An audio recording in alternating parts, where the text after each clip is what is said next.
Hey boo, hey, how you be? Come on in and talk with me. Bring a friend or bring three. Like the video, for you it's free. Drop a crown and where you from. The queen is here. Let's start the show. Where we gonna end? Nobody know. Now here we go. Here we go. Let's start the show. Ow. Welcome, confessors. Come on in. Press that thumbs up, drop a crown, and speak if you're not a hater or a lurker. We are nothing but good vibes and good times up in here. We accept all opinions and points of views respectfully. Let's get it cracking.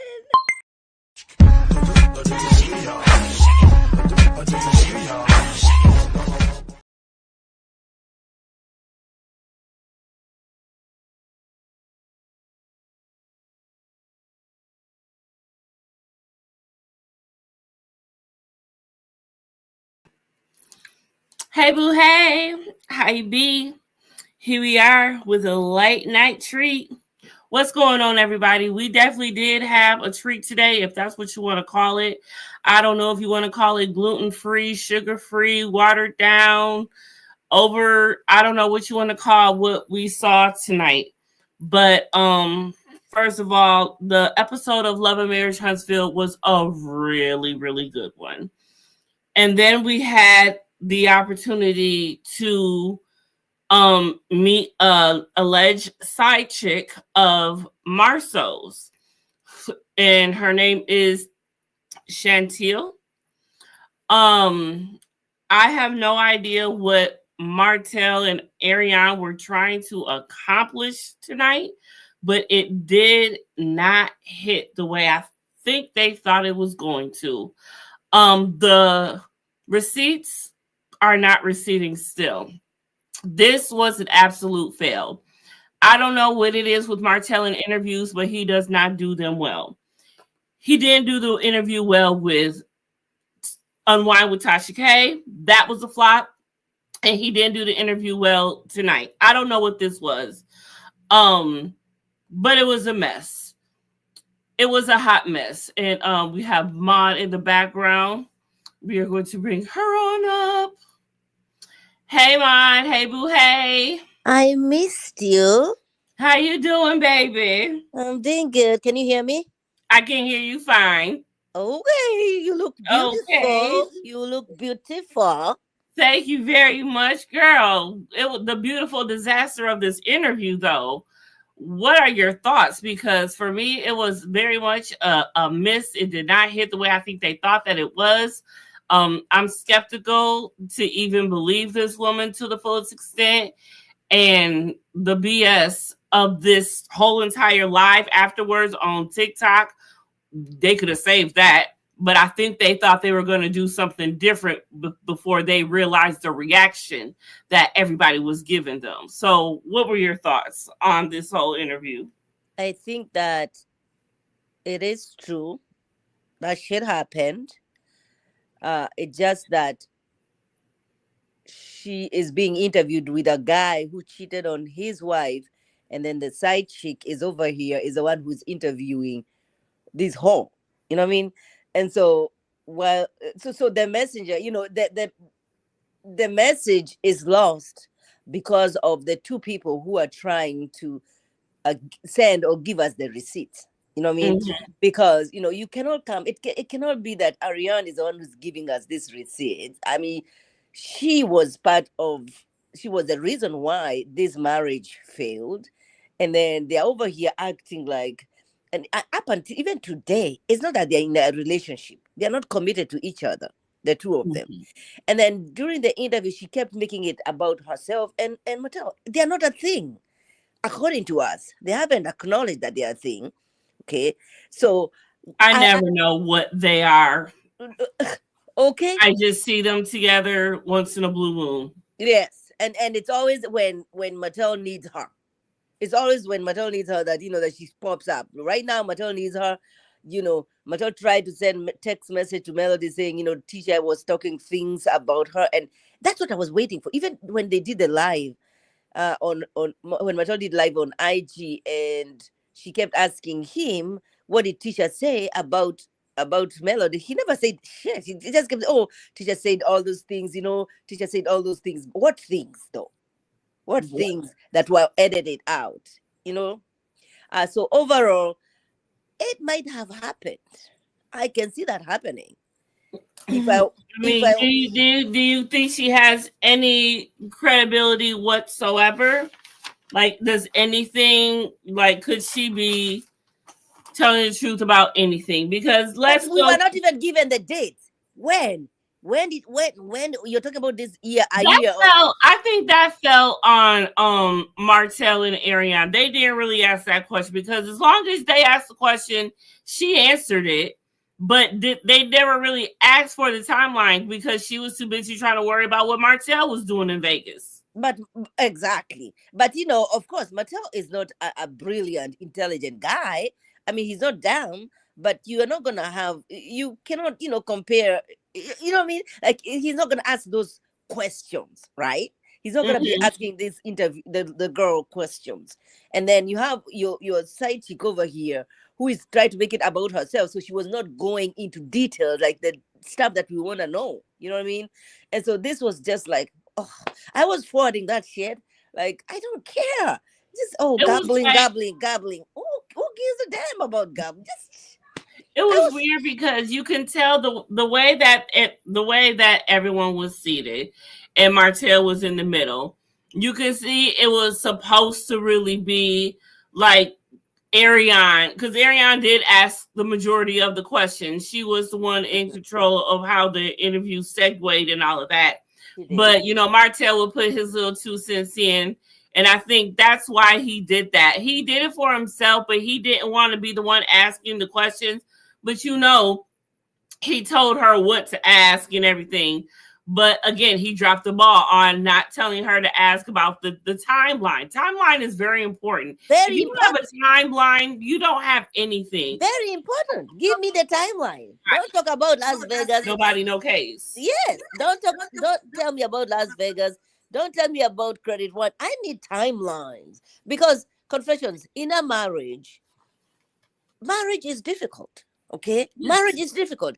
It could be, these two, Tisha and the husband, were going through some situation. All right? Mm-hmm. And Marsau said that, I'm going to do, marriage is difficult. And this man out here, I'm not going to not lack sleep because my husband, I am not doing that shit. Life is too precious for me to, oh my gosh, where is he? What is he doing? I'm not doing that shit. Mm-hmm. I'm not doing it. And so if they are going through a situation, and I'm not coming here to say that men should be cheating or whatever. I'm just saying I am not gonna leave my husband because of this woman who just showed up somehow. Right. And she's talking about, at one point it was Marsau and Maurice at the same time.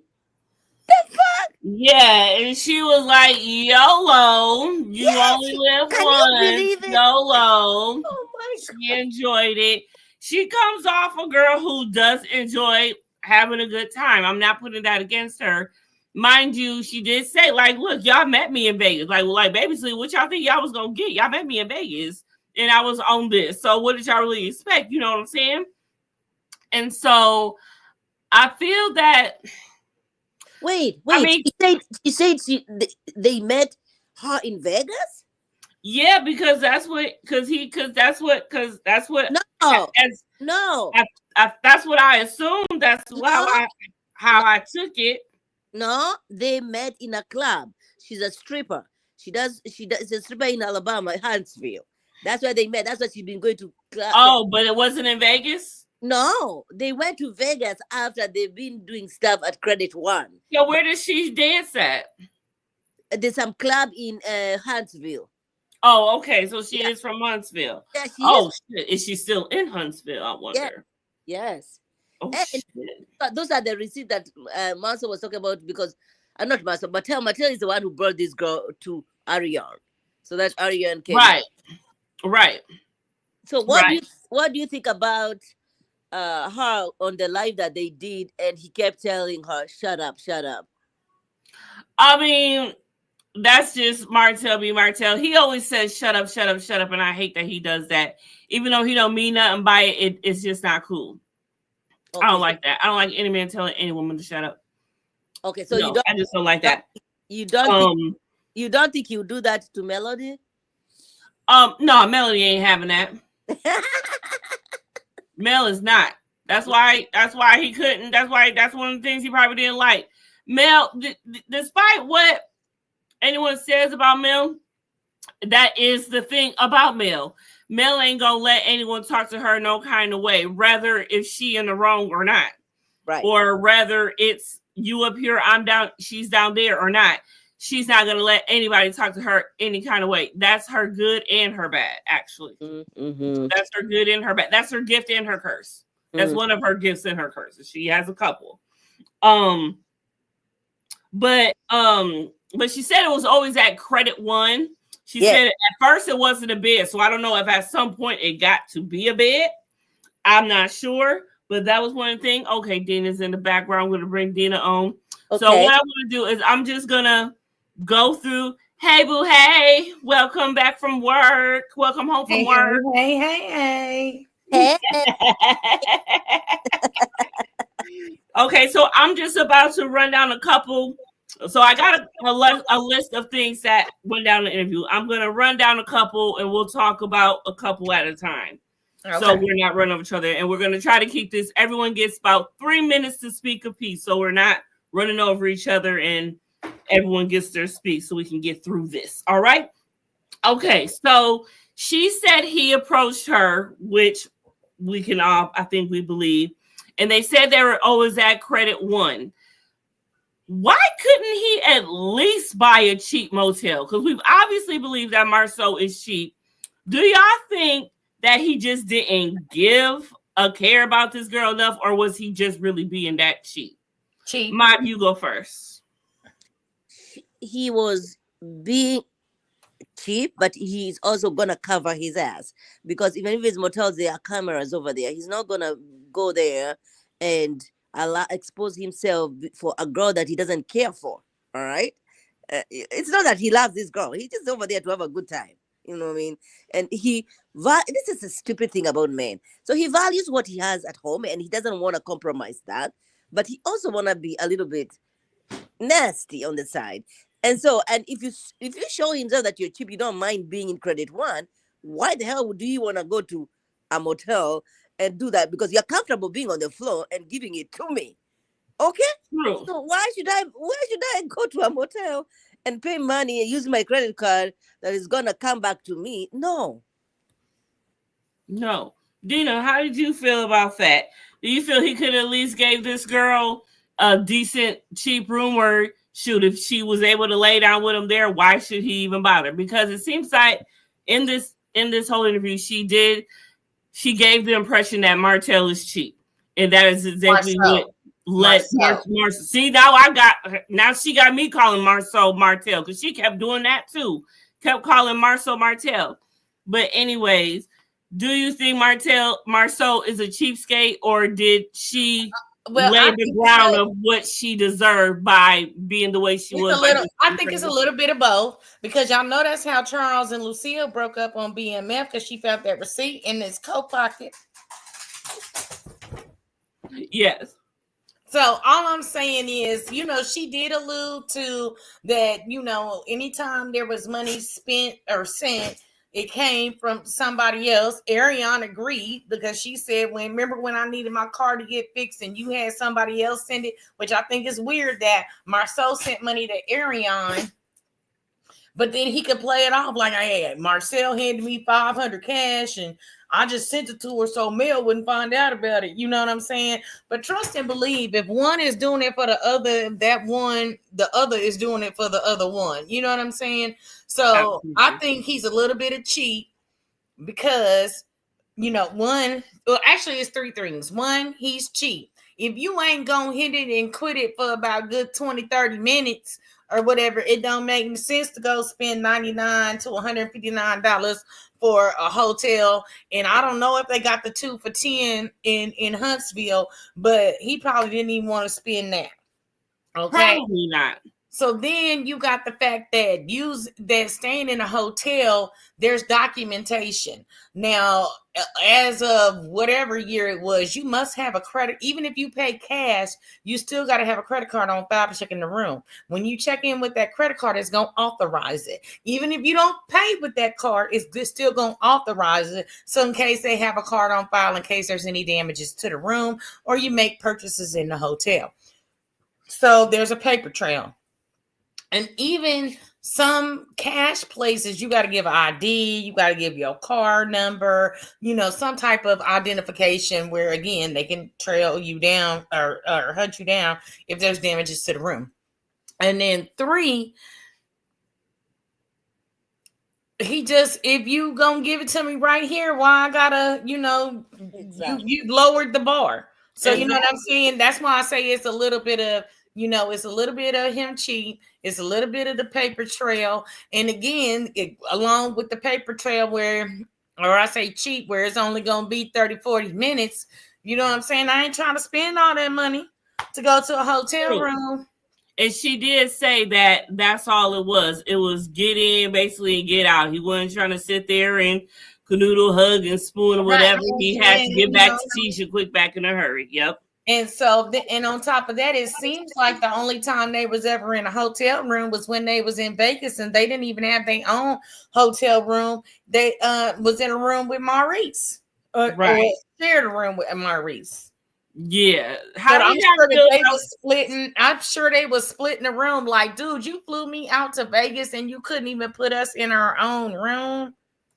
Well, maybe they had intentions the whole time of a 3-way. So how did y'all feel about that and how she responded to the 3-way? She said, when Arion asked her, she said YOLO, because at first Arion was under the impression that it was first Marsau and Maurice separately. But then as she talked, she realized it was a choo-choo. And so when she went to explain it, she was like, hey, YOLO, she was living for her life. How did y'all feel about her? How did y'all feel about her answering the way that she did? I you know how I am. I'm a little bit conservative when it comes to that. We know you are. That's why I was like, ooh, I know mine is like, ooh. Yeah, like this is too much for me. First of all, the audacity for you to think that this is a good thing to say about yourself. That you think is an accomplishment. That 2 people who are brothers, they are. It's an accomplishment. No, she sounded like, she sounded like, oh my gosh, it's a trophy. I was, the energy, the strength for you to sit there as a woman, acknowledge that somebody, and not only that, not only did they do that to you both, but also when you went out there and a white man approached you, the dude you came with was like, yeah, go have a good time. Because this is who you have showed this man. This is who you are. The minute you allowed yourself to be used on the floor, credit one, it allowed him to see you as an object, allowed him to be like, you know what, this is not this, I'm just gonna come here, get my services and be done. Right. And to go back to your first question, I just wish somebody who was very somebody who knew what they were doing and questioning this girl because she was ready to talk would have allowed us to know who is this person who was sending you the money. Okay, because we know Marsau sent the money to Arion. So then, who is this? It was probably Martell. They were covering for each other back then. So yeah, exactly. Dina, how did you feel how she answered that? Could she have answered that any other way? This is what made me kind of believe her as to, and like I said in the LMH chat. Or LAMH, whatever the hell is, people have lied for less, okay? But the way she was so nonchalant in telling the story, like, hey, we was kicking it. This is what it was. We was drunk. I enjoyed it. She's not saying nobody forced her to do anything of that nature. So I kind of felt like there might have been a little validity to the statement, only because she was like, well, this was the first time I had this and this going on at the same time, and it was a new experience, and I enjoyed it. Like you could tell she's open about talking about sex, so it's not like you got some woman on there that's now a nun, and we're asking her, well, what made you come to the convent? You know, you don't have somebody like Maud who is. Actually, I just agree with what everything Maud said, because you set the level, and I tell people all the time, it took me a long time to figure out my type. I'm not my type's type, number one. And number two, how you have to train people on how to treat you. If I let you talk to me crazy, you gonna talk to me crazy. Yes. If I let you make me an option where I want to be with you so bad, I'm willing to get 45 minutes here and 30 minutes there, and I celebrate February 15th and December 26th and all that, and January 2nd, then that's how you're gonna continue to treat me. So if she felt like the deed was good enough for her to bend it over at Credit One and gone back to Birmingham, because this is, where the fuck are you staying? Now, granted, I don't know the time distance between Birmingham and Huntsville, but I do know, like when I lived in Atlanta, I want to say Birmingham was like 2.5 hours away. So are you driving over there to bend it over at Credit One and then driving back home? Because if that's the case, that's some good ass D. That's what I'm saying. And remember, she did. Because if I drive somewhere that's 2.5 hours, I'm staying the night. I'm getting the D all night and in the morning before I get back on the road. There is not gonna be all night, because somebody has to go back to their wife. Okay, and that's what she said. Hey, I know plenty of folks that don't go home. I'm just saying. No, I'm saying an hour and 30 minutes is the time distance. Okay, so that's not bad. You could be stuck in the Atlanta traffic for an hour and 30 minutes. If you drive from the northeast or northwest section of Atlanta down past the airport during rush hour traffic, it could take you an hour and a half to 2 hours. So that's not people that, I don't know. But okay, so she drove an hour and a half from Birmingham to get bent over to the couch for an hour. Let's just say an hour. And then was there even a couch? Did she say there was a couch? They figured it out. That's what she said. They figured it out. There was a table. You can do a slow screw against the wall and be fine. So it don't matter what you got. All I'm saying is, where was you going after the events took place? Because she said that when she was going to Credit One, it was 3-4 o'clock in the morning. Well, damn. There was some little bit in there. And she was like, but he would go home. But I guess he was telling Tisha he was working late or doing whatever. But he was with Maurice. Maurice was always his alibi. Like she said, he could never go anywhere without Maurice. Maurice was always his alibi. Right. So whatever the case was. Martell, whatever. And here's my thing. She may be off a little bit on her time, but if the club closed at 2 and you my man, and we live in Huntsville, Alabama, I'm gonna need you home by 2:15, 2:30 at the latest. Now, if you get stuck in the Whataburger, White Castle drive-through, I might give you till 3. Might.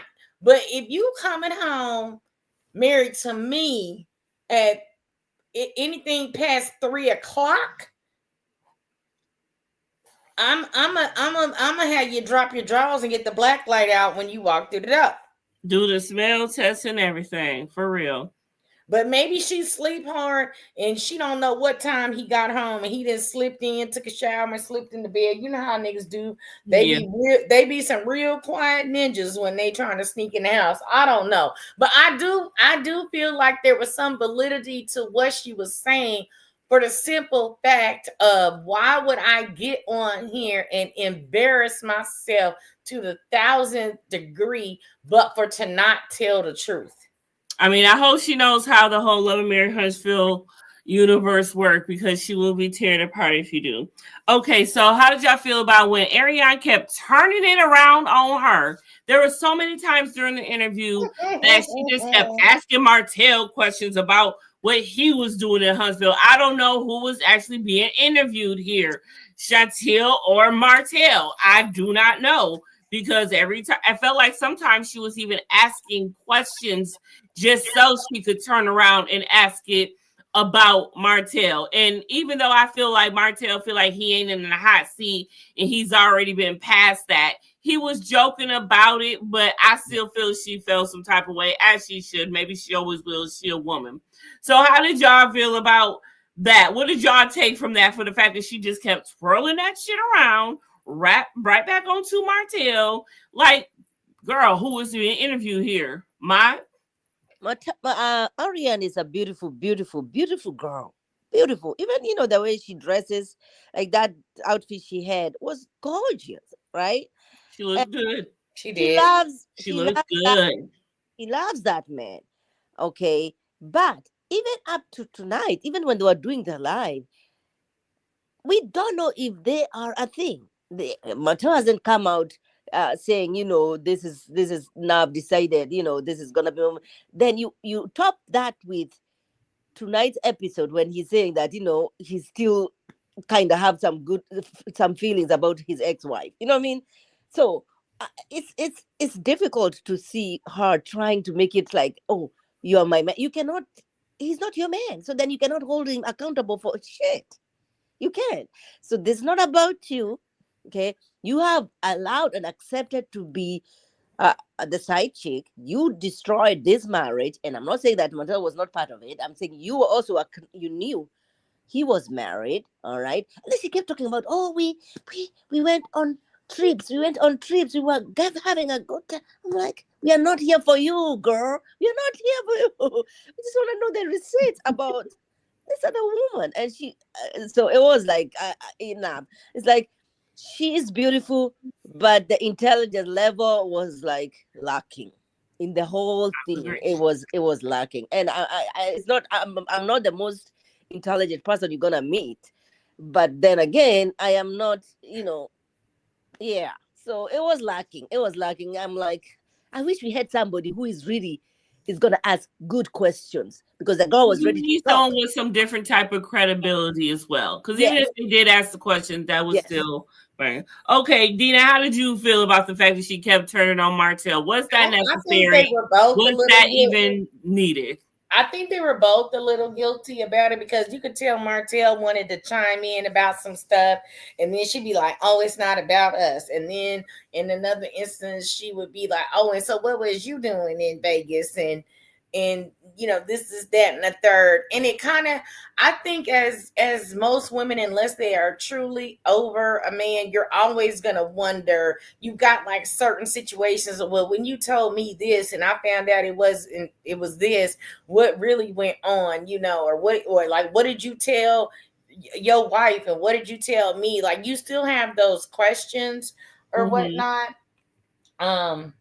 As far as that goes, but I wanted to touch a little bit on what both Arion and I don't even know what old girl's name is. Gentile. Okay. Said about not knowing. I cannot tell you how many times myself and other women I know, you meet a guy, you're dating him, you're in the dating stage, so you're not connected 24/7. And then, like she said, they were so far gone into it. When you find out that they're married, you're now emotionally connected. And some men do that on purpose, because if she'd have met him in the club that night, and maybe she might have been on that time, maybe not, but it lets you make an informed decision. That's what I always say. I hate when somebody takes away the ability for me to make an informed decision. Because if he had a wedding ring on that night, and if he'd have went up to her and said, "Look, baby, I'm married. I'm in town for one night. Whoop whoop. I just want to have some fun. Whoop whoop, whatever." Or is she in town for one night? Whoop whoop. Let's go back to credit one, and I'm gonna bend you over the couch. She might have been with it. She might not have. But you didn't tell her that you was married until she found out you was married. And then like most men, well, what you gonna do? Is you gonna barbecue or meal do? And I hate that men out there do that, because there are women, clearly, because there's been mistresses going on since the beginning of time that are with that. But when I think some men actually try to take a good girl and turn her into a home wrecker, because they play the role of a single man. Some of them is whining and dining in you, some of them is bending you over the couch. I dated a man, not 14 years alive, but I dated a man for like 7-8 months, and was being flued out and going on ski trips and bachelor parties in Vegas and all kind of shit. And then he told me to get something out of his wallet, and he had his wife and kids on his insurance card. Oh my gosh. Well, goddamn. Goddamn. Yeah. And then by the time I saw it, he already knew it clicked. I sent her to the room to get money out my wallet. And I bet she saw something. Because as soon as I was about to swing that hotel door open to go down to the lobby and act the fool, he was coming through the door. And we had it out. And that was, and it was done and over with. He started through too late. And then I dated 14 years a lie. I dated him for 2 years, and I ain't even find out he was married till we broke up. That's how it would be. And that man lived in my house. So dudes is out here acting mad wild, living mad wild, no regards, out here living reckless and stuff. So I understood what they said about that. Being you were so far into it, now you got to make a decision. And we all know with Arion, her and Martell had some pregnancy scares here and there and whatnot. And the old girl was like, 1 minute she did want him to be her man, and then she found out he was married, so she was just there for the fun of everything. So I'm just saying, it's a lot of guilty parties involved. It is. Okay, so let's get into how this whole thing ended between them two, because she says that she ended up threatening him because of the whole fact to the point that he flew her out, but he was acting very cheap, and she had to come out of her pocket for quite a few things. She had to pay for her luggage and all this sort of thing. So I think she is owed that money back. And the fact that she said that he would blank her if she told Tisha, like, he did a whole Ike scenario on her. If you don't, I'm gonna kill you. Like, dude, did you really say that to her? And so she flipped it on him, said, well, okay, well, if I do Tisha, I'm gonna do that. He was like, okay, then I'm gonna do that. So with the tit for tat and everything, that's a very dangerous ground. So do y'all think that sounds like that's how it could have went, because Marsau is always going to protect his marriage. No matter what. And you threaten that territory, he's going to go buck wild. So how did y'all feel about how the whole way how she handled? Do y'all think? Yeah, because that's just crazy as hell. She is she's not my kind of a girl. All right. I mean, in every way, shape, and form. Right. See. When Dina is talking about her story about, she did not know this person was married, and then, she made a decision after she realized the man was married. This girl continued and saying, it's fun, okay, fun.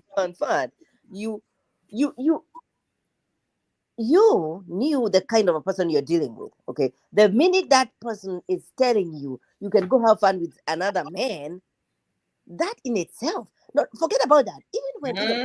Even when Martell said that they went to a store and she was gonna pay for stuff, and it is Martell telling Marsau, come on now, pay something, pay for this shit. You know what I mean? You already know the kind of a guy you're dealing with. What I'm saying is, I am not in Tisha's shoes, all right? It's different. I mean, I don't know how she's gonna react to this, but I'm not gonna leave my man for this shit. No, not for you. No, I'm gonna work it through. I'm gonna work it through. I know. What I'm saying is, this woman is telling the truth. I think she's telling the truth. She is telling the truth. But I'm not going to allow somebody who is hurting, Martell is hurting, and so he's now ready to hurt everybody else. Mm-hmm. Hurt people, hurt people. Right. He's ready to destroy that marriage. He's ready. He's coming. Did you see that live when they were saying that if you ever been in credit one, come DM me, tell me this, tell me this. They're ready. The two of them are ready to destroy that marriage. The problem. I think Marcel said he's ready to go below the belt. So, yeah. Dina, your thoughts on how this whole thing ended between them? Well, I agree with everything Ma said. I believe that's a dangerous game to play because you don't know their level of crazy. We see it on Snapped and First 48 and in crime shows in real life, and the ones that they make up and make them juicy for TV. It's a slippery slope to play that type of game. But I do want to say, I ain't never been flued out and had to pay $1 nowhere. That's why. That's what I'm saying. That's just like you want to go get something to eat, you pay for them. Like I ain't asking you. I've been flued out and then stopped at a little store to get souvenirs for my people. That's on me. But I'm not paying for no food. I'm not paying for no Ubers. I'm not paying for no liquor, no nothing. But Dina, the minute you allow yourself to go to credit where there's no bed, it's on the table. Then you. I agree. You have set the bar, and that's why I said that's so true. I have that, like I just said previously. How you I have been in a time and place in life where I didn't know my worth and my value, but I can honestly say that when I figured it the fuck out, let me tell you something. You got one time to raise your voice at me.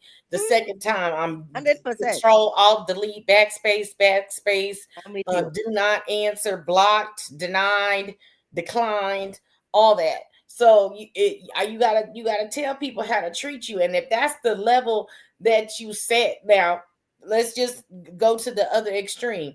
If she would have met him and then they talked the next day and he was like, oh, well, let's get together. Oh, well, we need to go to the Four Seasons or the Ritz-Carlton for dinner. For real.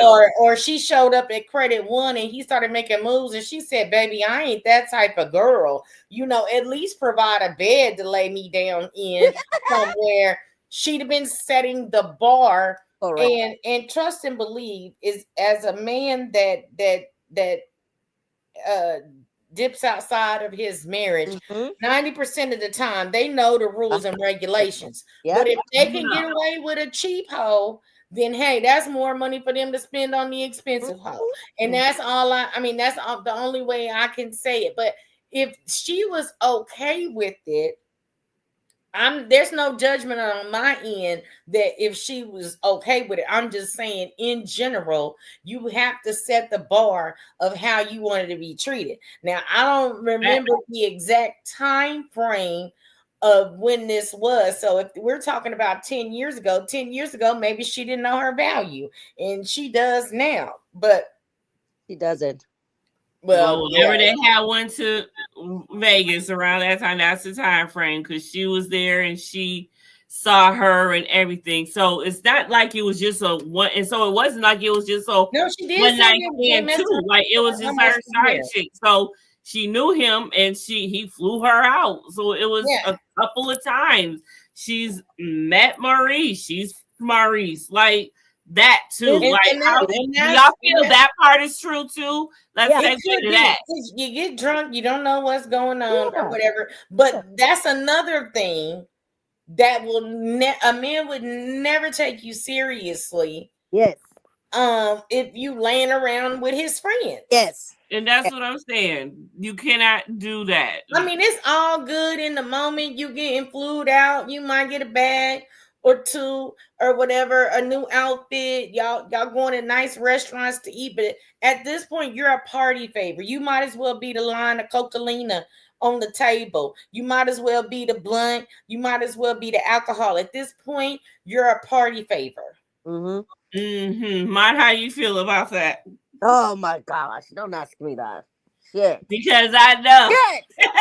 I know that's probably the thing you turned your nose up at the most. First of all, they are two brothers. Two brothers. All right. Brothers I, share things if they're that close.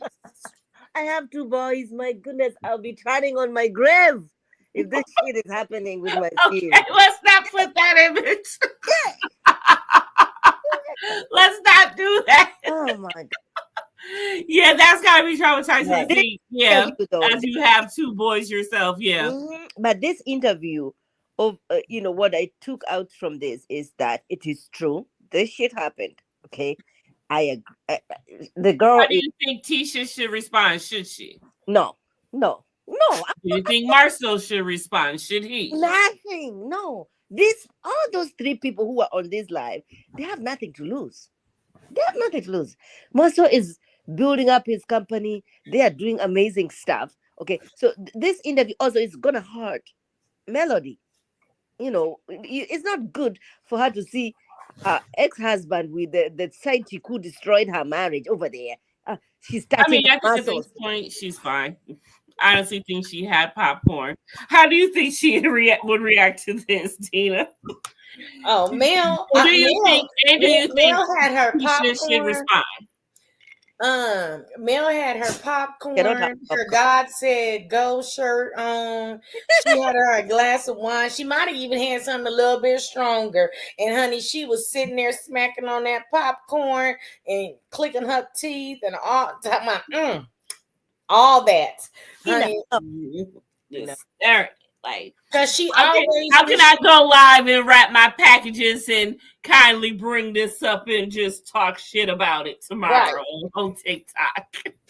Right. I mean, I ain't gonna lie to you, because here's the thing: hurt people, right? Yes. So when stop it. Okay, hold on. I almost spilled my drink on my laptop. Smooth. Oh. So Kim are over here trying to take over the bed for attention. Oh. So when I say that, when all the digs that Marsau took at her on her businesses all the time, everybody's in called Tisha dumb because Marsau is out here doing this, that, and the third. And again, now we are only of the three that know, we say we believe is true. So I'm sure there's a lot of people out there that been believing or been knowing or been a lot of people that are on the TikTok live are starting to connect. And so those that were wronged by Marsau or Tisha is saying whoopty woo, look at you, there you go. Now I don't make fun of nobody when they down, so I'm not making fun of their marriage. We speaking on this. I can't speak on what Tisha and Marsau need to do. If they want to respond. It's been a lot of tit for tat going back. Y'all said this man was gay. He bring out the side chick. At some point in time, y'all gotta let this shit go before it get uglier. Because I can't even say before it gets uglier. And so I'm not kicking anybody when they down. I don't have a dog in this fight. I just come on here and comment about what I see on the show. I'm not team per se anybody, but this is detrimental to the marriage, whether it's true or not, because at the end of the day, y'all are reality TV personalities and everybody is going to be talking about it. So you could take the Beyonce approach and say nothing and let everybody believe it's true, or you go on a it's not true campaign and you spend months, time, money, and effort trying to prove that it's not true. So you got to just pick and choose your battles. All of us, and especially women, we have that gut feeling. Tisha knows what's up. All right, and she knows what's up. And you have to pick your fight. I'm not picking my fight. You're already in the minute I was introduced to Love and Marriage Huntsville. You're all coming for my marriage. So I'm not giving you satisfaction that I'm leaving my marriage. You know what I mean? And then my husband now has to step up because now he's been exposed. Right. But I'm not going to stay in a marriage that's miserable. Well, just to not to save face. That's one thing I wouldn't do, because if there's one, there's two, there's three, there's four. I'm not saying what they should or shouldn't do. If she wants to work on her marriage and they can go to counseling and she wants to do that, fine. I would support that 100%. But if she is miserable as fuck, I would tell her, do not stay in a marriage being miserable so that it looks good on TV. I agree with you, but we also have to acknowledge this. Whatever this girl is saying, it did not happen yesterday. It happened. No, that is true. That is true. Many years ago. So I am gonna hold my partner accountable for the things they are doing today, because nobody is perfect. I have shortcomings. You know what I mean? Mm-hmm. And my husband has his own shortcomings, and so marriages are difficult. They're difficult. Sure. So as long as you're ready to be the best person that you can be, and support me in everything and every way, then we can work out something. You know what I mean? Right. Yeah, because we're talking about, was this year 1 or 2 or yesterday? So I 100% get what you're saying, because if this was year 1 or 2, you know what I'm saying, and he was still trying to filter out some of his doggish ways, that's one thing. But whenever he didn't have a bed or a couch in the credit one is when it happened. But we also have to remember somebody need to fact check. When did they go to Vegas on the boys' trip? Is this the infamous Vegas trip that all the side bitches was on? But can we also? That's what I was under the impression of. But can we also talk about Tisha in the last episode, not today's episode? Talked about how she was ready. They were talking about divorce, right? They were talking about divorce. They were talking about, what's going to happen. We don't know. I think she was aware of all this shit. She knew, and this is what. At some point, you got to probably start believing something that you hear. This is what just something has to be true. Not all of this can just be, even a lie comes from a truth, and the truth can come from a lie. Agreed. It really can. So overall, do y'all think that this interview did anything in Arion and Martell's favor, or do y'all think this is going to be like a backlash? I think that, Tisha kept saying nobody has ever come out to tell me they did. Nobody ever told me any receipts. Okay, now you have a face, you have a human being who is saying this happened. So now what you're going to do? You know what I mean? Okay. So there's that. And then I'm going to wait for dinner, and then we can talk about the episode that happened tonight. Yes. Briefly. Dina says this. We're going to move on to a couple of scenes in the episode. Dina, your take on the whole thing? I don't know necessarily if there'll be backlash for Martell and Arion, just for the simple fact Tisha did the Carlos King thing. So like I said, this tit for tat, either y'all let it go or it's going to get uglier. Yeah. So I just feel like after Tisha said what Marsau said that was edited, then she added her sauce onto it. And then they said, oh, okay, you want to call me gay? You want to say I slept with dudes in college? You want to say this is and third? All right, I'm going to go to the graveyard, dig up all your skeletons. How about that? So I don't think there's backlash, because when in an argument, all's fair in love and war, right? True. So I know there's going to be a small percentage of people be like, oh my God, you're breaking up a marriage because your marriage was broke up. But then there's going to be the rest of the percentage that says, well, y'all said this about this man. He came with his receipts about this, and hurt people. Well, but when I was on their lives, because I was in the lives of both of IG and TikTok, and nobody was checking for that girl. Everybody was like, shut up. Like, so the live that Martell did. On the one that she did on Arion's TikTok? No, the live that Martell did on IG. Oh, yeah. They kept, the comments were like, just let the man speak. Don't, And then they went to the TikTok, and the TikTok was bullshit. Like, shit, what are they talking about? Just go. And I think they kept reading the comments, and they were like, oh, yeah. It didn't go like they expected it to. Yes.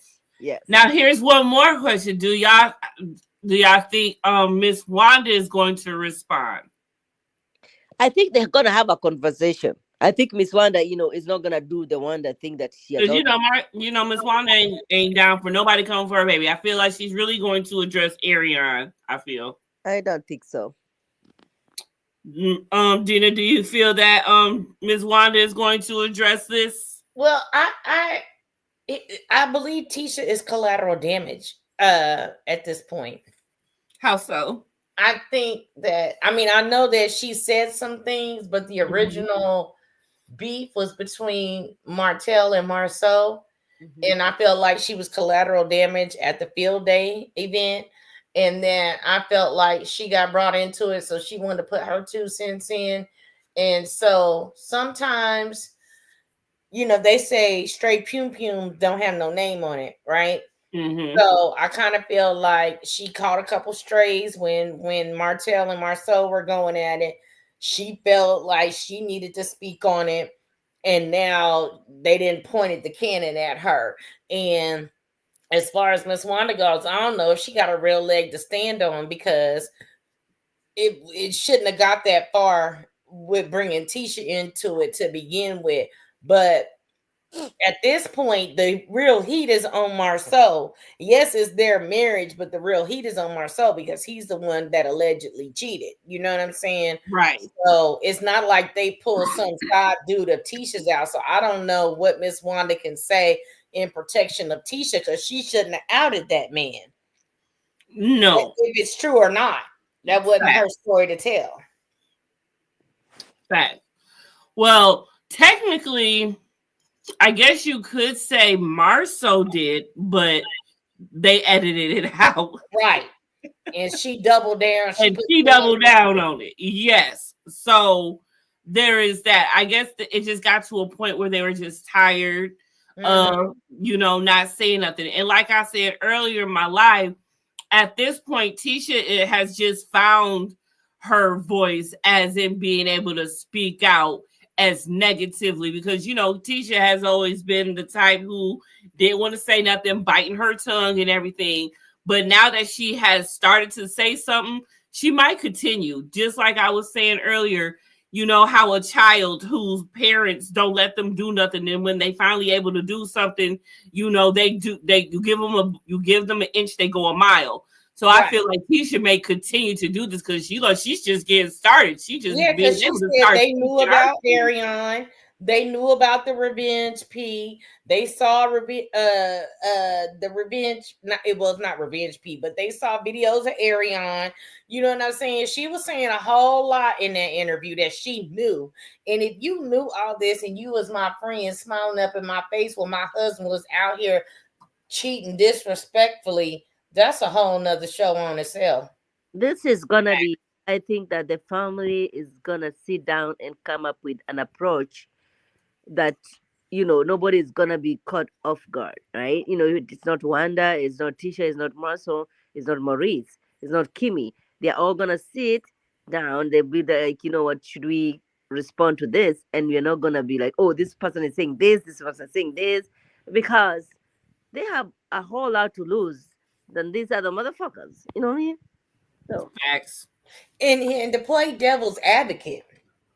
Oh gosh. When they announced that they was doing this live or whatever, or even before when all this was coming out, they could have did what your attorney says do. Tell me everything you've done, and then that way I can defend you to the best of my ability. And it's very much possible that Maurice has run down whatever dirt he think might come out in this situation to Kimmy, and Marsau ran down whatever dirt he thought might have came out. They might have had a whole confession. Mm-hmm. Because I've even said, I was married once before. Don't let nobody come to me and tell me nothing new about my man. Mm-hmm. Mm-hmm. Mm-hmm. You was out there doing XYZ, and it's you come tell me. I'm with and you. then we'll figure out how to move forward. But I'm do not let me be at the grocery store and somebody be like, "Girl, have you seen the internet?" And I'm sitting there looking like a fool because I it's wasn't gonna be a prepared. problem. Okay. Big, huge. Exactly. Okay, let's go on to this crazy episode real quick. Let's just go through a couple of these scenes. Let's get off of them for a second and let's just move right on to the continuance of this party where Mark has shown his entire ass. So when we get back to the continuance of it, here he go trying to let everyone know for like the third, fourth, fifth, sixth, seventh, eighth time that he is the father of the kids. Okay, we get that. But did y'all see when he had sat down at the table with everyone who was all there? Destiny, Nell, Fletcher, Mel, Maurice, Kimmy, the core was sitting at that table, and he came and made himself comfortable, introduced himself, reintroduced himself again, and started asking for advice. Like, sir, what are you doing here? So how did y'all feel about the whole entire rest of that entire party? Because through that party, he had that conversation. Then him and Ken had a conversation, and Ken got heated. And then Trish got into it. So how did y'all feel about that whole entire rest of that episode? I think what broke my heart was it was the kid, the son, is telling his father, chill out. Yes. When Xavier came up to him and pulled him off to the side. That really like, oh my gosh, we are failing. We really are failing our Black boys. We are not raising them right. He's such a handsome, tall kid, intelligent, like very handsome. Oh my gosh. I was looking at his face and his dreads and his eyebrows. I'm like, oh my gosh, he's so cute. And for him to be the one telling dad, chill out. Chill out. I just don't think you got it. We really are failing. Okay, that's number one. And number two, I want to ask you guys a question. Yo, this Marsau dude, he doesn't have biological kids? Does he have biological kids? Ken, no. I don't think so. No. And that was a dig that he made at Ken during their conversation when he was getting heated. Oh, shit. And that's why he said that. He was trying to dig at him because Ken was trying to dig at him. They were digging at each other. Wait, but the whole entire time. They have three. I saw three. I saw two girls and the kid who's going to college, correct? Yes. So who are these two? The girls, two. I mean, I don't know. There's one girl and there's one boy. I don't know if there's another girl. Oh, okay. Yeah. Okay. So my question, Dina, because I know you didn't really get to watch it. I gave you the notes, whatever. So how do you feel it looks as if a grown-ass man coming to his son's party and he's asking advice to a whole bunch of freaking strangers, and your child himself as a young man has to come pull you away from the table and pull you aside and be like, look, yo, you need to chill. You're talking too much. It's like he couldn't read the room. Like, no, and I talked about that last week when he was standing around the guys, and Fletcher was like, dude, I just met you 15 seconds ago, and you already getting real personal. You already asking for something. You already, and Chris is like, well, I'm a mentor. But I mean, I've been in situations where I just met somebody 2 seconds ago on a sales call. And by the time I leave their office, I know who getting married, who getting divorced, when the kids are graduating. Because some people just like to talk. I don't know. But I feel like in his situation, yeah, totally. He was trying to do the accelerated, I want pity party, feel sorry for me, give me help. My woman did me so wrong. It was pitiful. It was down outright pitiful. It was.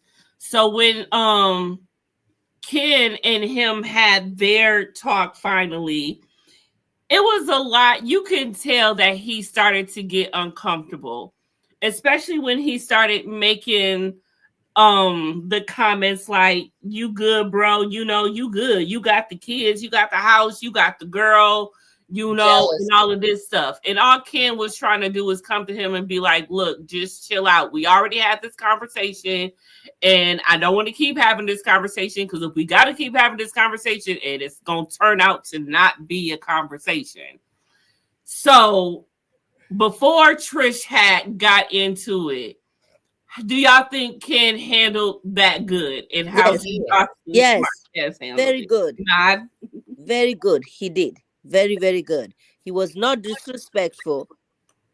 He told him, the only reason I showed up, the only reason your daughter is talking about me in school is because you did not show up.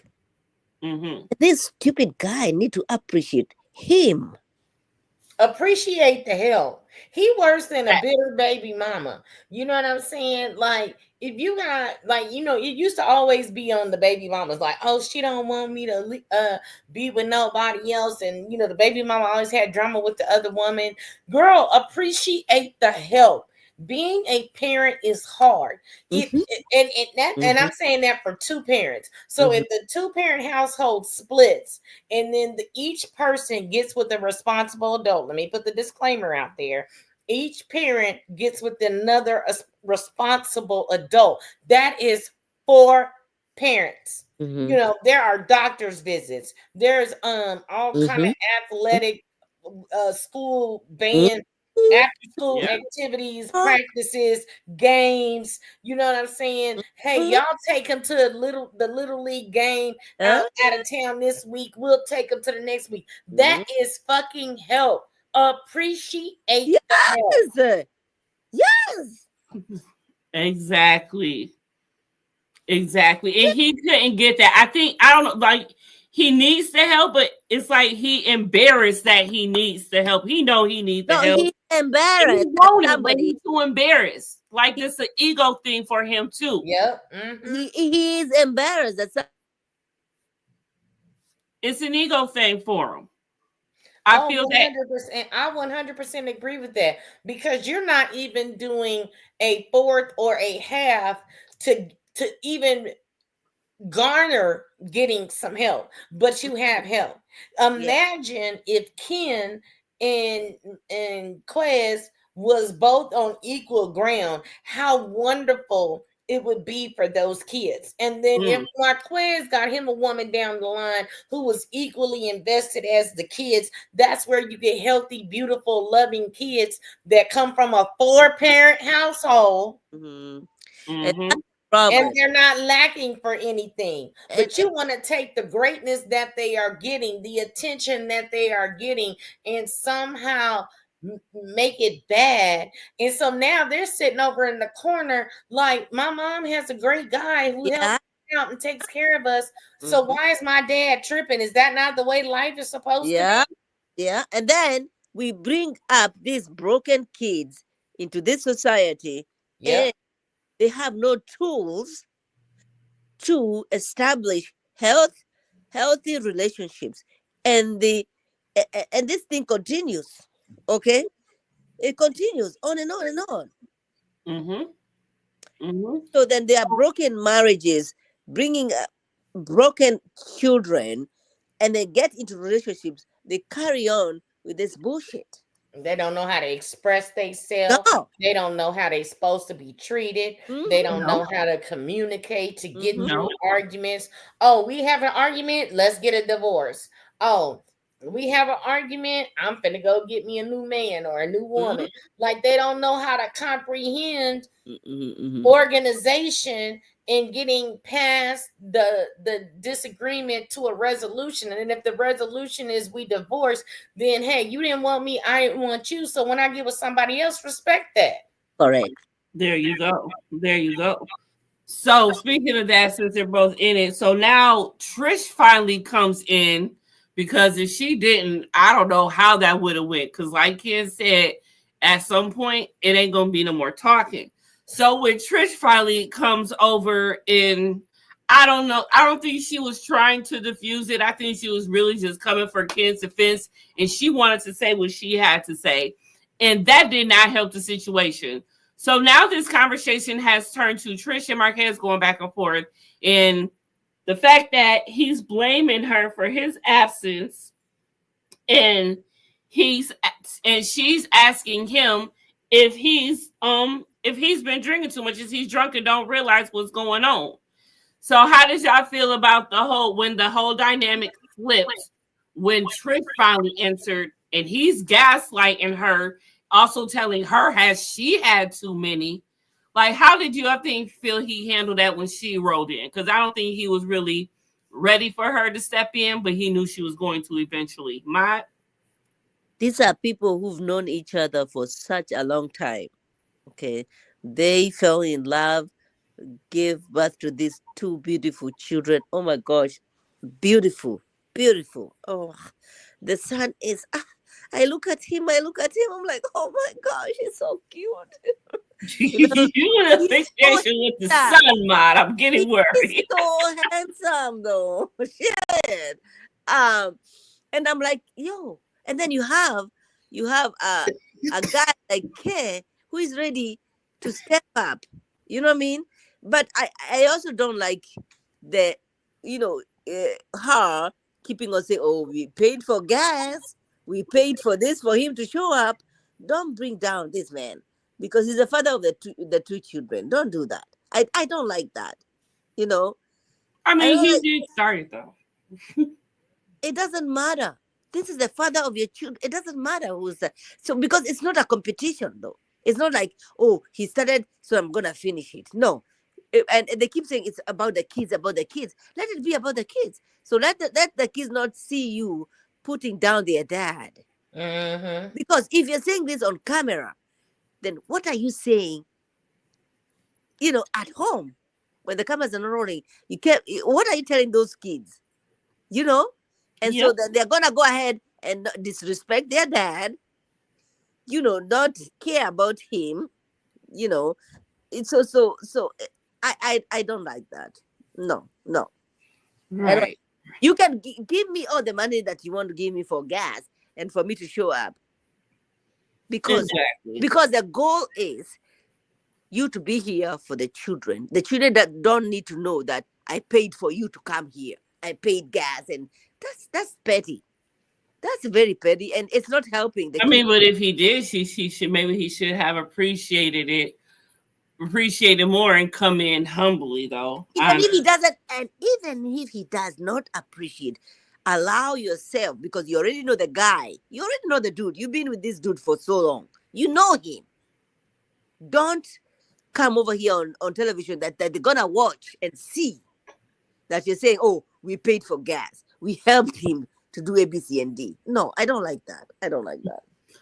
Well, Tina, how do you feel about that? Do you feel that was necessary? I don't think Tina agrees with me, right? I do. I don't think it was necessary to throw that in his face, but I think the connotation behind it was like, dude, you wasn't even able to make it here. We made a way possible, and now you coming in here and showing your ass. And I do also want to say, going back to him and Kim's conversation, I'm a firm believer of I don't like repeating myself, because the second time I'm gonna have to start using expletives, and the third time I'm gonna have to use hands. So that's kind of how I feel about the situation. So there's that. And then I feel like that respect is earned, not given. And I can talk man shit about my baby daddy now and my ex-husband, because we are no longer together. My kids are grown and they see for themselves whatever they want to see. But when they was growing up, I kept my distaste to a minimum, and we discussed this last week. There was times I paid one way, he paid one way for the kids to go see him. There was summers I paid the whole round trip ticket. There was times he paid the whole thing. We don't even want to talk about the child support that I didn't get, but every time he wanted to see his kids, they was readily available. Okay, because sometimes time supersedes money. So Well, I think that Marquez need to get his shit together. He need to get him a job where he don't have to be dependent on nobody throwing nothing in his face about whatever. And then they could just politely keep it moving. Keep talking about they keep talking about his money situation, because even the ex-wife, even after he said that, I can find a place here. I can find a place that I can split my time from Atlanta to Alabama, Huntsville. and she's all for She that. said like, oh, is he gonna afford? Is that? I mean, yeah, as soon as she said she was all for that, he had another issue. That's what I'm saying. He keep making it about himself. Yeah. And I feel it might even create more problems as he closer, honestly, because he's not ready for that. He can't accept what's going on already. So him talking about he want to move closer and, try to do this, that, and the third after all of this, like, dude, I don't know. He needs to get on somebody's couch. He needs to talk to someone first before he come back here, because he needs to learn how to handle his feelings. Because if he's going to be in Huntsville, he's going to be going around Huntsville. He's going to be hearing about them. Huntsville is very small. So and he needs his own friend group. Yeah, that too. I feel I think he's trying to get on the show. Honestly, I think he's trying to get on the show because he want to be able to continue to be the narcissistic man and tell his side of the story in the most messed up way. Honestly, but I just hope Carlos would not let that happen. But crazier things have happened, so I don't know. So, do y'all think that it's a good idea that he does move back to Huntsville? No. Mod you? I think that for the sake of the kids, and they grow up. So when my kids were young, and I would meet other moms and or older women, and they tell me, enjoy the time. They grow up so fast. And I'm like, shit, this shit is not happening. They're not growing anything, right? But then but right now I realize, oh yeah, they grew up so fast, and you don't want to miss out on stuff. I think that if he can come to Huntsville, and we don't have to talk about the financial situation. I get sensitive when money is being brought up into the situation. Money, it's not more important than him being there for his son. As a black boy, he needs his dad, not the guy who has muscles. That's not his dad. He knows deep down, this is not my dad. And he'll be appreciated. He needs guidance. Correct. Period. Correct. He needs a father. He needs guidance, rather if his biological dad's, because even if the biological dad is messed up, I don't think like I said, Marquez has a lot of work to do with himself. If you got your son coming to you, telling you how to handle a situation, I don't think you're quite ready, sir. Right. The kid should not be the parent. He's not ready. The kid should not be the parent. Right. Never. And the son was acting as a parent in this event. Yes. Yeah. Absolutely. Okay, let's switch it up to this last thing I wanted to talk about, which is motherfucking Mel and with Maurice and his DOI and wanting to go around the world having a discussion with everyone who she can about how they feel and what they should have done and who was there at the time. She don't have a discussion to Trish about it, which is very unnecessary. And she don't have a discussion to Tish about it. And Tish and Trish bring it to Kimmy. And Kimmy was like, hold up, what? And don't forget her the fake doctor. The fake doctor.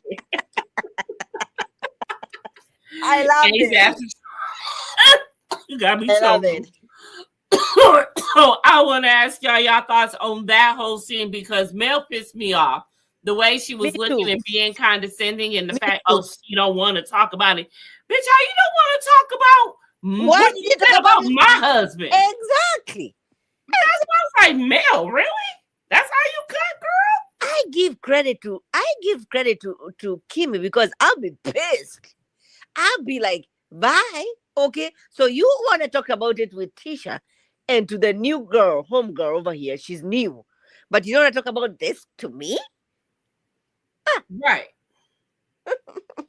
That's what I'm saying. Like how, and then the way that she just acted. First of all, Mel looked good. She looked good, Both and of them Kimmy looked looked good. good. They Yeah. looked good, but Mel, girl, boo boo, no. The way that you No. conducted yourself, like I've been rooting for you for the past couple of episodes, and you just tore that back down this episode. I guess the front was over. So the whole entire thing was just not cute to me. She felt she was, and the way Kimmy came to her was such a boss bitch move. Oh yeah. She was cool, calm, collected. Mm-hmm. She was her tone. She wasn't condescending. She was, asking her valid questions in the way that Mel came to her like less than, because she obviously wasn't on Kimmy's level the way she handled the conversation. Did not. And she kept saying, "Oh, it sounds to me like you don't want to be asking me this." No, bitch. You've been mouthy, asking about all this lipstick and shit. Okay, now I'm here. Talk to me about my husband. How about that? Let me know what you're talking about to other people about my husband. It seems to me that you don't want me to ask. No, bitch. Tell me. For real. I loved it because she made her match. Yeah. And I think Mel figured, she knew what she was stepping into, because like had said, Kimmy never invites out. Kimmy is always the one to be invited. So I think Mel knew what she was getting into right then and there.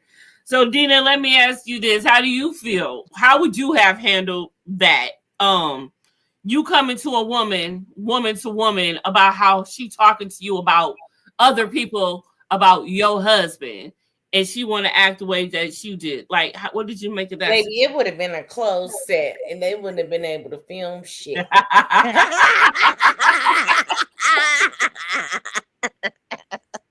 Because the police would have confiscated all of that video for my court date.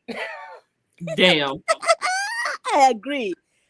She was too calm, collected. Like, even at the end, it's like. But I give her, because like I said, Confessions just downloaded me the Cliff Notes, and she told me how she was, being very respectful and calm, cool, and collected. But I don't know if I would have been able, especially when you trying to say my husband had lipstick on his lips and in DUI that happened at 2-3 o'clock in the afternoon, or whatever the fuck the case is.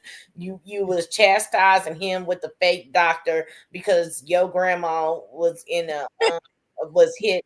I forgot to tell you this part, Dina. Not only that, when she said that when Kimmy went to ask her why would you say that, she was like, I don't want to, I'm not gonna have this conversation. I would advise you to go ask, am I the only one who says that? I advise you to go have that conversation with those other people. You are the only one. Right. Okay. So again, you didn't have this conversation with the fake doctor, blaming it on how you feel about what happened to your grandma. And I'm not disagreeing with how you feel about your grandma, but one ain't got nothing to do with the price of tea in China. Okay. So you could have left that commentary out. You could have just said, hey, I feel some type of way about people who get behind the wheel drinking. Okay, bitch, go join Mothers Against Drunk Drivers. Okay, you don't have to go and sit up here and talk about the pink lipstick or not pink lipstick or whatever on this. Now you're degrading the situation. If you would have just left it at your grandma, I would have let you slide. But now you got to add all this stank on it or whatever. And now it's petty, it's vindictive, it's messy. You want to be the town crier and tell all the tea. Is given very much Sheba Sheree. You want to be the bone collector. Yeah, just sit down and shut the fuck up. I agree. Everything she said, I agree with that shit. 100%. I can get behind that. So Chrissy says Mel went from Mel full of Alice Holman. Thank you for coming in. Says Mel's full of shit. Then Mel went from conceding to playing victim, condescending to playing victim. Yes, she did. And I think because she knew that she was getting too deep into it. The way Kimmy was so poised coming to her, she knew that she couldn't. She's not used to that. She's not No. used to women coming to her No. with that big girl behavior. I don't know. But she could not hold it for too long together. And she just resorted to being condescending and a bitch. The way she was looking, her attitude, her faces, like the whole thing. I'm not going to answer that. I don't want to answer that because it seems like you don't want me to answer that question. It seems like you already are questioning me why I'm asking this question. And because you already know what other people said about it, I don't need to say anything. Bullshit. Oh my gosh. Exactly. The gaslighting. That's the whole point. Yeah, it was just there was a lot of gaslighting going on in this episode. We had Marquez gaslighting Trish, and now we've got Mel, slightly gaslighting Kimmy. Like it's just unbelievable. Like, how dare you go around asking all these people about my husband, and then you won't sit down and have that same conversation with me? Exactly. Like, how dare you? Like, who the fuck do you think you are? Like, who is you? Who do you think you are? Who the fuck do you think you are? Like, for real, because any other woman would not have given her that grace to come to her that poised the way that she did. Shit. She gave her come here challenging my marriage. She acted accordingly that way, and that was just disgusting. That was disgusting of Mel. I did not like that. I did not like that. I'm with you. But for next week, this is the kicker. So next week we see Fletcher in the hot seat. So he's acting a fool. So now it has come out that Trish has told that it was actually Chris Fletcher who kind of hooked up the whole situation between her and Martell. Yes. And so we like, what? This is part of the story we did not get from the very beginning. We did not get this. So we see all the boys outside talking. Has to be outside of the Fletcher's house because Nell comes outside and she digs into Chris's ass and she's like, you need to come in the house, because apparently you are behind this whole hookup thing. So you need to come in here. And that's where it went off. So now we don't got into a whole nother element of this story. Now we're getting in deeper. So now it is a hookup situation now, obviously, because now Fletcher is responsible for trying to do this. I love it. What do y'all think of that? How do y'all think this about to go down? Is Trish and Fletcher related? Huh? Didn't somewhere in the beginning of this, Trish and Fletcher are related, like distant cousins or something? Mm-hmm. You know what? I think you're right. I forgot all about that. I think there's something like that. Yes, I'm not sure. I can't, but I don't know for sure. But possibly, but that would make sense that he's the one who did this. Dina, you're correct. Yes. Christy said she was so nervous, all she could do was smile the whole time. Yep. I think Mel couldn't handle a grown woman asking directly. Kimmy was poised and direct. Mel really played herself. Exactly. So Matt, how do you think this is going to play out for this? Because this is a whole new element. Again, I knew this was going to be going on this entire season. Season. So now we're just building on more elements. At least we're getting somewhere else, I guess. That's what I said. Has entered the chat. At least there's a new thing. You know what I'm saying? That's exactly what I said. I said, thank God. We are not talking about Melody and Martell all over, or cheating rumors on this Love and Marriage Huntsville. I love it. I like it. I'm excited. You're excited. Kristen said Fletcher will probably say that he was hooking them as trainer and trainee. I mean, yeah, what would he know about it though? Because he could try to spin it that way, Chris. You're right. I can't wait to see how he gonna try it though. I really can't wait to see how he gonna try it. So that does that for the interview and the episode. You ladies got anything else to add to this? Nope. Mod you? Well, I'm just gonna say that the Fletchers would have skipped that bullshit of them doing fencing because we don't care about fencing. You know what? I want to learn how to fence though. No cat. For real. Really? I want to learn how to do that. Yes. Okay, so then you are inspired. You are inspired, right? I am inspired. I am inspired. Yeah. Okay, so y'all know that next week is this Wednesday is Christmas, so that's why we ended up doing it tonight. And next week is New Year's. So if you ladies are available Thursday, I was gonna do it on Thursday instead of Wednesday because of New Year's, because I know I'm gonna be messed up and I'm gonna need to recover and I'm gonna be in coma the whole day. Okay.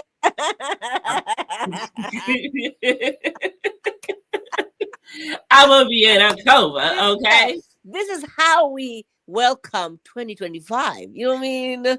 I will be there. Well, I'm also doing an end of the year review live too, because y'all know I got everything saved from my Hey Boo Haze, and I'm about to get everything from my saved and go all the way back. So that's what I'm gonna be doing for New Year's Eve. But all I know, yeah, I'm gonna be messed up. You ladies got anything coming up? Ladies, let me know. Let everyone know where they can find you and what you got going on, Dina. Yeah, I've just been covering some trials, of course, Baddies, Caribbean, Jocelyn's Cabaret, here for Love and Marriage, Huntsville. It is going to be a minute for Ready to Love come. I believe it's February 7th. So we got a couple months or a month and a half for that to come out, which I'll be on Kamisha Reviews channel for, and just trying to find some new shows and trials to cover. All right. Mind, you got anything going on? Will you be coming to join us back this Thursday? Well, first of all, we already have a lawyer who is covering the shit that she says she's covering. But yes, I will be with you guys as long as it's not Wednesday, because I work Wednesday nights. If it's Thursday, I can join you guys. But I'm also very, very much excited because follow us all. Huh? Oh, I was just telling Chris to follow us all. He said he a new subscriber. He like unbiased CCs. And that's what we come here for. That's what we come here for, to be unbiased, little lighthearted, give the little tap on the hand when we need to. But we ain't serious like that. We is not die hard. No. We don't do that right here.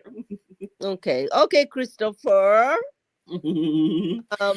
I also am very excited about Young, Famous, and African. Season 3 is coming up in January. Excited about that.